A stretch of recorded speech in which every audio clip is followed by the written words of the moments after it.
Menteri Pendidikan Dasar dan Menengah Abdul Muti melarang anak-anak bermain game Roblox karena mengandung konten kekerasan. Untuk mengetahui bagaimana sebenarnya sudut pandang psikolog anak terkait dengan game ini, kita sudah terhubung dengan Vera Itabiliana Hadiwijoyo, psikolog anak dari Universitas Indonesia. Selamat siang, Bu Vera. Selamat siang, Mbak Sasa. Bu Vera, sebenarnya game Roblox ini Ya, seperti apa? Dampaknya seperti apa kepada anak-anak? Karena ini bukan game yang baru setahun 2 tahun ini ramai dimainkan ya. anak-anak, khususnya di Indonesia sudah ada 5 tahunan. Kita mengenalnya 5 tahunan ya semenjak pandemi. Sebenarnya kan games ini udah ada dari 2004 kalau nggak salah ya. Jadi sudah lama gitu. Jadi pandemi kemarin kan kita semua online, maraklah anak-anak bermain dengan Roblox nih. Jadi boomingnya bukan baru ya semenjak kemarin pandemi. Semua anak kayaknya punya akun Roblox, terutama anak-anak usia SD, SMP gitu. Nah, dampaknya sebetulnya bisa negatif, bisa positif. Tadi kan beberapa sebelumnya juga ada yang menyampaikan bahwa ini mengasah kreativitas karena anak-anak bisa menciptakan gamenya sendiri gitu ya. Nah, tapi di sisi lain juga ada dampak negatifnya tentu. Nah, dampak negatifnya ini bisa terjadi jika tidak ada aturan yang jelas bagaimana cara bermainnya gitu ya, tidak dibatasi tentang kapan, durasi, di mana dan apa yang bisa dimainkan karena Roblox ini kan bukan sifatnya ya, ini bentuknya ada platform seperti media sosial di mana di situ gamenya ada banyak, jenisnya ada banyak, kita bisa bikin game sendiri dan bisa upload game sendiri di situ juga. Jadi seperti halnya media sosial lainnya, ya resiko bahayanya sama seperti media sosial lainnya, di mana anak-anak bisa di satu sisi bisa berkolaborasi dengan banyak orang ya, tapi si banyak orang ini juga bisa memberikan dampak negatif untuk anak-anak. Jadi misalnya mereka jadi dimanipulasi oleh orang asing yang memang bermaksud jahat, bisa terpapar dengan hal-hal yang memang belum pas untuk usia mereka gitu ya. Begitu Mbak Sasa. Baik, itu artinya sebenarnya wacana pelarangan Roblox ini belum tentu sebenarnya menyelesaikan dampak negatif yang tadi disebutkan. Nah gini, sebenarnya kalau kita mau bicara games, tidak hanya Roblox ya. Banyak games-games lain yang mungkin resiko bahayanya sama dengan Roblox atau bahkan lebih gitu ya, lebih menyeramkan dari Roblox. Nah memang tugas pengawasan dan pendampingan itu ada di orang tua utamanya. Tapi semakin ke sini, kita semakin melihat bahwa orang tua juga semakin kewalahan. Bahkan ada orang tuanya ikut terlena dengan games-games ini, jadi ikut main nih gini ya. Jadi pengawasan dan pendampingan ke anak-anaknya kurang. Jadi kalau menurut saya memang sudah sepantasnya sih ada tindakan yang lebih tegas, tindakan yang lebih masif dan represif yang tentu saja kita harapkan dari pemerintah ya. Kan seperti di negara-negara lain kita juga lihat ada beberapa negara yang mereka dengan tegas meng-ban beberapa games yang memang terbukti bahwa berdampak kurang baik pada anak-anak gitu ya, membawa dampak kekerasan, judi online dan sebagainya. Nah, saya sih berharap ada tindakan seperti itu. Di awal tahun kemarin kita juga ada PP Tunas ya di Komdigi ya kan baru diluncurkan. Nah, PP Tunas ini tentang tata kelola yang ditujukan untuk para penyelenggara si platform ini. Tapi kan ini kan masih kita nunggu ya, nunggu sosialisasinya, nunggu penerapannya seperti apa gitu. Nah, kalau memang dilihat memang dampak negatifnya lebih banyak gitu ya. Kalau saya di tempat praktek sih memang sudah ada dari awal pandemi itu sudah ada yang anak-anak dalam tanda kutip korban Roblox itu ya, sudah ada yang datang ke tempat praktek gitu. Nah, kalau memang sudah mengkhawatirkan dan memang orang tua perlu dibantu ya tidak ada salahnya lah pemerintah turun tangan untuk membatasi games-games yang berdampak negatif seperti ini gitu. Sistem yang tepat seperti apa? Pelarangankah atau pembatasankah atau seperti apa? Oke, jadi yang tepat sebenarnya kan pembatasan ya. Pembatasan misalnya dari segi usia yang anak yang boleh bermain tuh usia berapa aja gitu ya.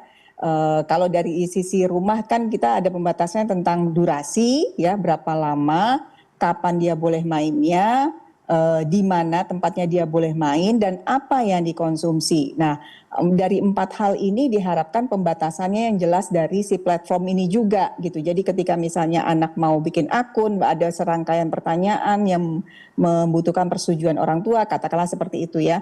Dan masalahnya gini Mbak Sasa, sudah jelas misalnya rating gamenya tuh misalnya 8 plus, tapi anak umur 5 plus dibolehkan untuk main.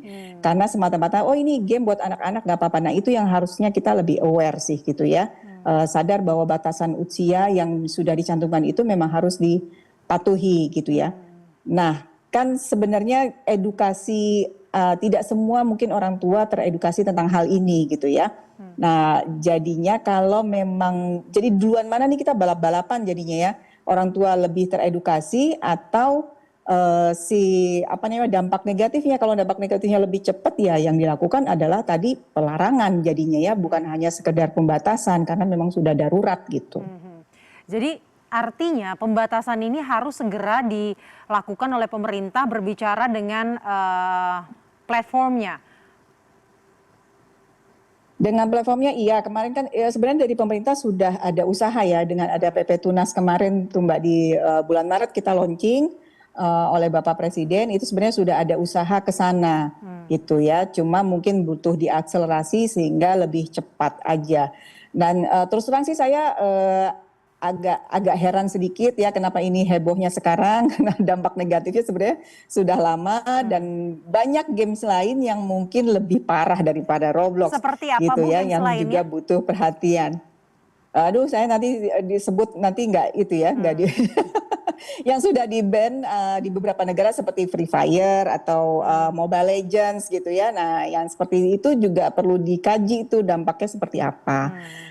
Terus juga kita kan banyak sekali kasus-kasus kekerasan yang muncul ya, yang terkuak di media yang melibatkan anak sebagai pelaku maupun anak sebagai korban kan kita banyak sekali. Nah itu juga perlu dilihat benang merahnya apa sih kok mereka segitu gampangnya menyakiti temannya, kok mereka segitu gampangnya ikut tawuran sampai membunuh misalnya. Nah itu kan perlu dilihat benang merahnya apa sih yang mereka konsumsi, apa yang sih yang mereka tonton, apa game apa yang mereka mainkan. Nah kalau misalnya memang terbukti bahwa mereka punya kesamaan, sama-sama suka memainkan games yang berbau kekerasan gitu ya. Nah itu kan dampaknya adalah kan adanya desensitisasi terhadap kekerasan, di mana mereka kepekaan terhadap kekerasannya tuh menurun. Jadi mereka menganggap kekerasan itu hal yang biasa, melihat orang dipukul berdarah-darah itu adalah hal yang normal, sehingga ya mereka nggak apa-apa aja melakukan itu gitu ya. Nah itu yang dampaknya yang bisa terjadi gitu, yang kita bisa lihat mungkin dari anak-anak sekarang kasus-kasus kekerasan yang banyak muncul di anak-anak gitu Mbak Sasa. Paling buruk dampak dari khususnya bermain game Roblox dari yang Bu Vera temui selama ini seperti apa? Oke, ini dari pengalaman saya berpraktek aja ya. Jadi ada yang misalnya terpapar pada isu-isu yang tidak sesuai usia. Antara lain seperti isu LGBT, terus terdampak dengan permainan yang berbau kekerasan, sehingga munculnya perilaku agresif di dalam kehidupan nyata dari anak ini. Terus ada juga anak-anak yang menjadi korban karena mereka berinteraksi atau chatting dengan orang-orang asing, dengan orang-orang yang tidak dikenal melalui Roblox gitu ya. Bisa dimanipulasi, minta dikirim foto, terus diperas gitu ya, dimintai uang dan sebagainya. Itu ada yang menjadi korban sexting juga. Sexting itu pelecehan seksual melalui chatting gitu ya. Itu ada beberapa yang pernah datang ke saya langsung gitu ya Mbak. Baik. Itu Roblox. Baik, itu dampak negatifnya memang sudah banyak yang menjadi korban, namun isu ini yang berkembang di publik banyak juga orang tua yang menyatakan kalau Roblox nanti dilarang bagaimana karena teknologi itu terus berkembang dan mereka harus keep up dengan itu dan anak-anak ini mendapatkan dampak positifnya. Itu seperti apa Bu kalau dengan tanggapan itu? Nah, itu kan tadi yang ditanya dampak negatif apa yang pernah datang ke saya. Jadi jawaban saya itu Roblox atau game apapun dengan catatan sesuai dengan usia anak ya, perlu ada aturan mainnya. Untuk orang tua yang anaknya bermain dalam koridor yang cukup aman, yang tadi saya bilang diatur durasinya gitu ya, kapannya, di mananya dan apa yang dia mainkan dan bersama siapa dia main di Roblox. Kalau itu bisa dijaga akan aman-aman saja dan manfaat positifnya akan lebih banyak. Jadi memang butuh kesadaran orang tua untuk untuk tahu apa yang harus dibatasi. Jadi anaknya tidak dilepas. Nah, kalau kemarin-kemarin ya saya selalu ingatkan pada orang tua ketika anaknya bermain Roblox, usahakan dia bermain dengan teman-teman yang memang dia kenal, bukan dengan orang asing yang dia kenal secara online. Jadi misalnya dia main bersama dengan teman-teman sekolahnya. Nah, itu cukup aman dan gamenya juga ditentukan. Mereka tidak bermain games yang berbau kekerasan dan sebagainya gitu. Jadi segala sesuatu kalau misalnya memang diatur dan memang sesuai dengan usianya anak gitu ya, itu tidak akan membawa dampak negatif di sini Mbak Sasa gitu. Pengawasan dan pendampingan yang tegas itu yang harus kemudian dilakukan orang tua di rumah. Iya, Kemudian betul. di usia Betul. berapa Bu? Di usia berapa udah tepat nih anak-anak boleh bermain khususnya game Roblox? Ada rating usianya ya, kalau nggak salah ya, 8 atau 7 gitu ya. Kalau saya tidak tahu, kalau tidak saya tidak salah, batasan usianya memang tercantum jelas. Di situ ada Roblox 87. Nah, sebenarnya cukup aman kalau dilihat dari rating usianya. Cuma ya itu kita nggak tahu siapa aja yang, kalau menurut saya sih bahaya terbesarnya adalah ketika anak tidak dibatasi durasi waktunya. Kalau memang berlebihan kan mereka jadi mengganggu konsentrasi, jadi melalaikan aktivitas. Dan dengan siapa dia berinteraksi di game Roblox itu, karena ini kan sifatnya media sosial. Nah, itu bahaya tuh, celah-celah bahayanya tuh dari situ. Baik, Gitu. itu artinya disiplin dan ketegasan ini harus dilakukan oleh orang tua dan juga nanti akan dibantu oleh pemerintah ya Bu ya? Iya, betul. Baik, terima kasih psikolog anak dari Universitas Indonesia Vera Ita Biliana Hadiwijoyo telah bergabung bersama kami siang hari ini di CNN Indonesia. Terima kasih. Selamat